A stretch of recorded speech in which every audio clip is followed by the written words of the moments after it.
Hi, hello and welcome to Simonson Farms. I'm Justin Simonson. Well, maybe you can tell behind me, I'm out standing in my field. But I also have the service truck behind me, so that means one of two options. Either the first one, I'm here to service the tractor and implement, grease and oil and check the fuel levels and fill the fuel, all that kind of fun stuff. Or, and what is more likely, I've broken something and I need to fix it. So that's what I'm here to do today. Give me a minute, I'll get the camera turned around and I'll show you what's up. I figure let's go with the wide shot first. That looks nice. Got a elevator. There used to be a little town site down there. And the rest of the neighborhood, you might be able to see those white roofs in the distance there. That's the home place. But this is what I'm dealing with. Some of you who might have seen it in previous videos are like, oh, I think I've seen this blue thing before. Weren't you fixing it in the last video? I was.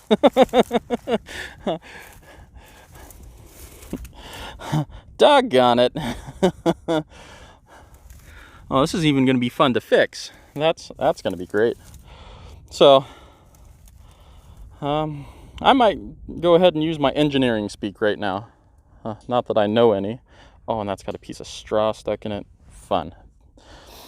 That makes the welds extra good that I'm going to have to do. So, in the world of metals, and in particular engineering, there are things known as stress risers.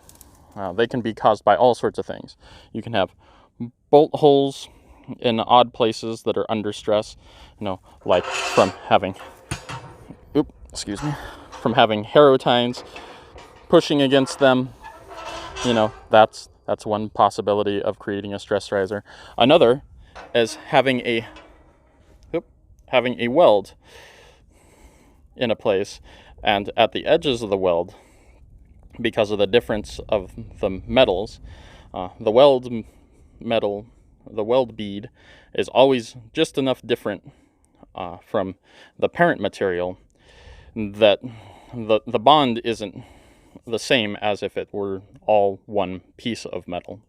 So that's our welding is great, but it isn't always perfect. So it creates these stress risers. And once I get this out of here, which is going to be a great bit of fun, you'll see what I'm talking about a little better, that this spiral crack here has originated. Oh, no, it's right there. You can see it. Look at that. Has originated from this weld, and the parent material has broken out and cracked because of it. And it has traveled all across here because engineers like to make fun puzzles. All the torsional stress from these harrow tines, when they're cranked back and being floppy springs, it's being controlled by this arm, and they're all linked together to an adjustment up here on the top. You can see this handle up there. That one right there. Anyway, all of that torsional stress from these very heavy springs is being held by this one arm. And there are 1, 2, 3, 4 all right along here. And then there's one over here. Yeah, I think you see the problem. So this is going to be fun. This is going to be so much fun. I can't wait to have all this fun.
boy, that's not hard.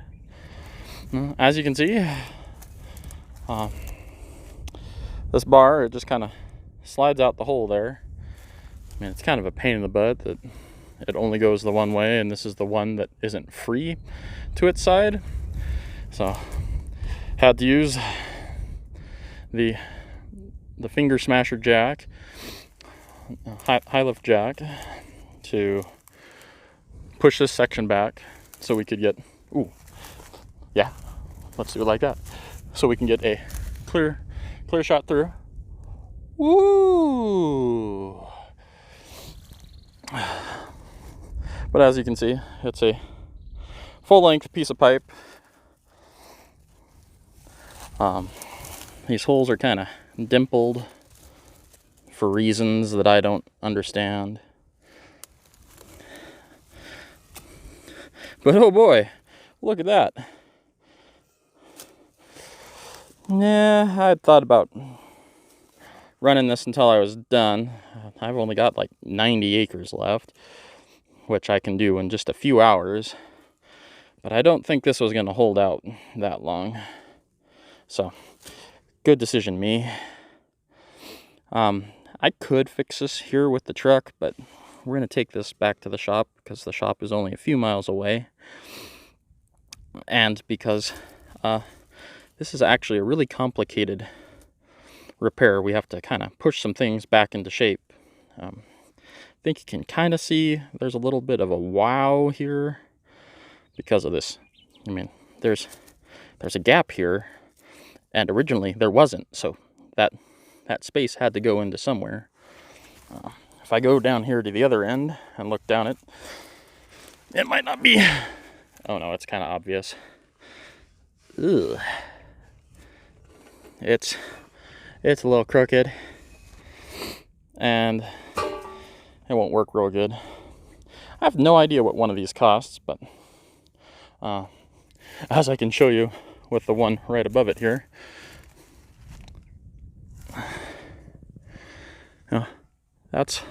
we've done this before. There's all sorts of weld, if the camera will focus, all sorts of weld snuck in there. This happens pretty frequently. We use this a little more, or use this harrow a little more heavily than we are supposed to. Oh, there's another one up there. Not that it's going to show up real good. The lighting is really bad. Anybody know how to shoot in direct sunlight with shade? Because I don't think I've figured it out yet. Anyway, to the shop. Well, that's not ideal. That's the welding table I want to use. Let's see if this works. No. Come on. You can do it. Yes. Oh, yeah, that's fine. I guess it has to work. Well, this looks pretty awful. Woohoo! That makes it all the way around. I already went ahead and drilled some holes to try to arrest these cracks. I think this line here is just in the paint, but I'm pretty sure I got that. But you can see we've got our crack. That's this crack. It wraps all the way up and around, and it comes and almost goes in this hole here, where there's a roll pin that helps to locate the entire assembly laterally, well, side to side, because the frame goes in here somewhere. This arm keeps it from going too far that way, and then there's a roll pin here and a collar, and it keeps it from going too far that way. Pretty simple system, but yeah, wowzer. Did a heck of a job there.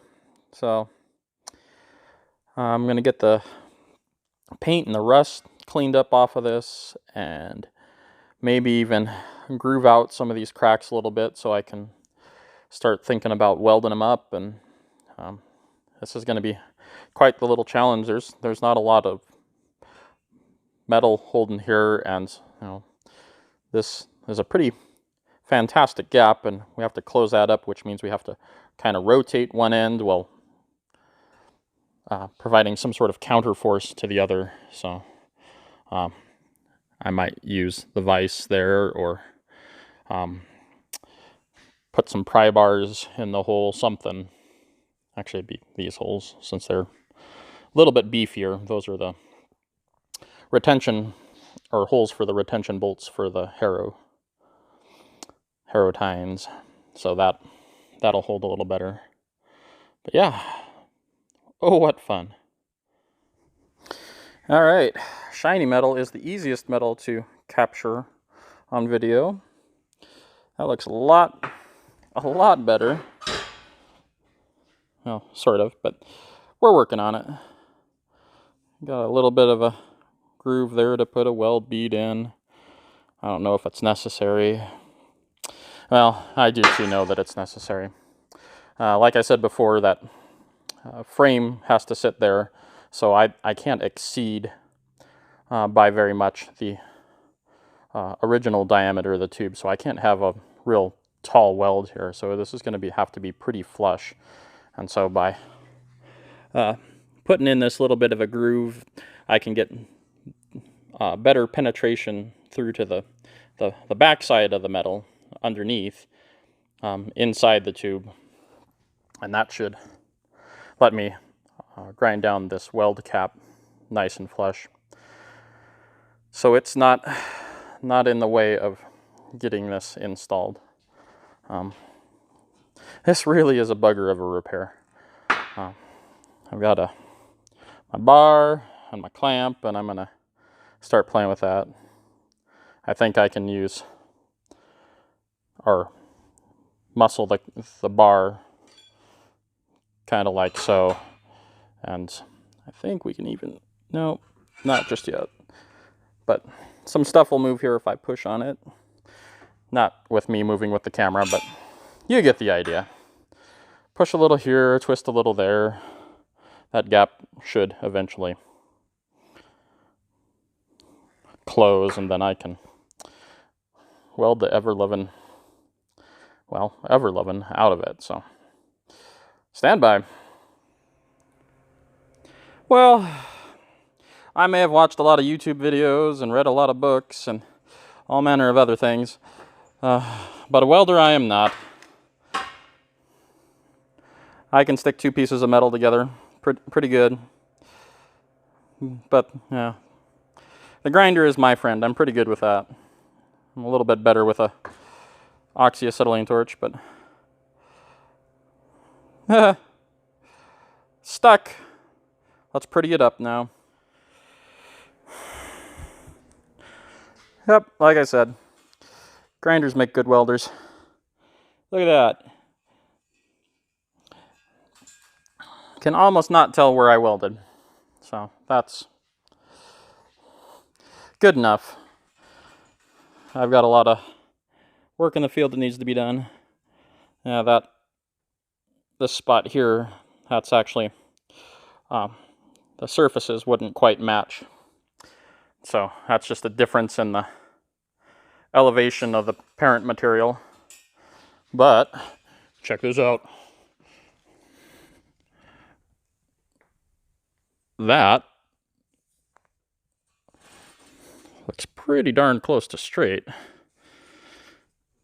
which, considering what I had to start out with, and it's not going to be perfect, but it's a lot better than what it was, which is really kind of all we were going for. Was good enough. Maybe someday, maybe when we finally replace all of the harrow tines, we'll go through and replace all of these ones that are these torque tubes, whatever you want to call them, that have broken, but that sounds expensive. And right now, the price of wheat, and it doesn't pay for any of this, so. Yeehaw! Yeah, let's go throw this back on the truck and run back out to the harrow and put it together and get back to work.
And there we go.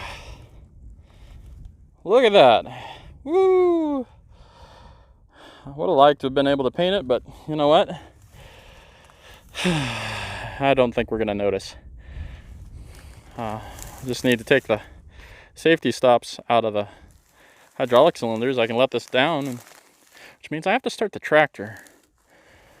But yeah, I think that's it. Yay me. Yeah, this has been a harrowing experience. Yeah, get it? Harrowing to... Yeah, you get it. Anyway, looks like that repair is going to hold. If I can run the hydraulics and the camera at the same time, I might even start taking off here. Oh boy, yeah. Appreciate you sticking around to the end of the video. Really do appreciate that. That's something I like, yeah.